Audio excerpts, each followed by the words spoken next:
I've been walking for like 5 minutes now.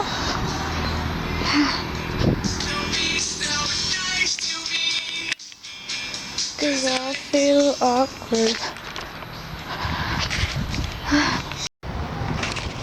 I just crossed there. I'm close to Walmart. There's Walmart. And I'm tired.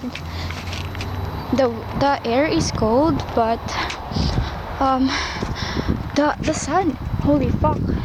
It's so hot. I'm sweating as hell. Walmart. I'm at Walmart. Wow. Where the fuck is my mouse at? Holy shit. Wait, holy shit. What? No wonder kasi kinompute ko yun kung magkano. No wonder it's fucking $25. It should be like $30. So, ayun. Fuck.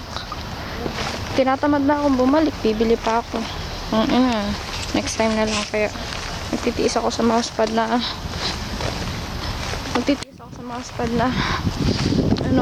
notebook. Ay. Are we dead as? This shit fucking sucks. Ang lawak dito compared sa Washington na pinagtirahan namin, and yung San Antonio para siyang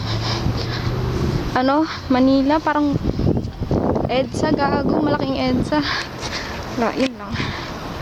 Ay, nakakainis tong situationship ko, kaya ayoko nagsisituationship. Hindi ako naniniwala sa situationship kasi lahat ng nakakausap ko, ang mga nakausap ko, kasi madalang ako makapag-usap sa lalaki, makipag-flirt and shit, pero fuck, forgot. Like, kapag may nakalandian ako, gusto ko sure na, like, i-date ko talaga. Di ko naniniwala sa situationship. Totoo ba yung situationship? Fuck you. Ayoko nagsasayang ng oras, putang ina.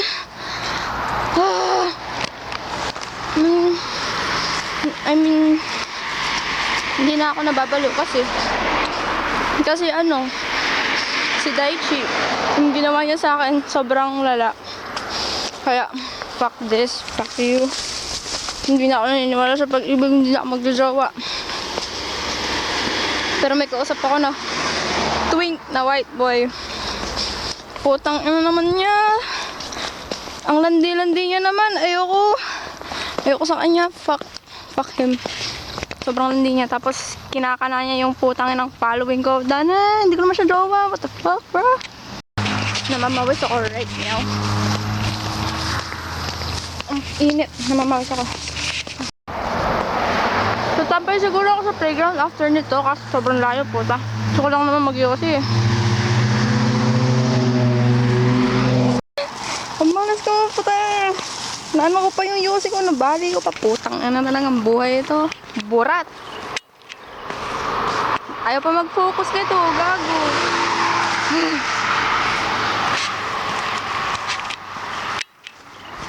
God, I hate this fucking bakachungus life. Malapit na kayo yung bahay namin.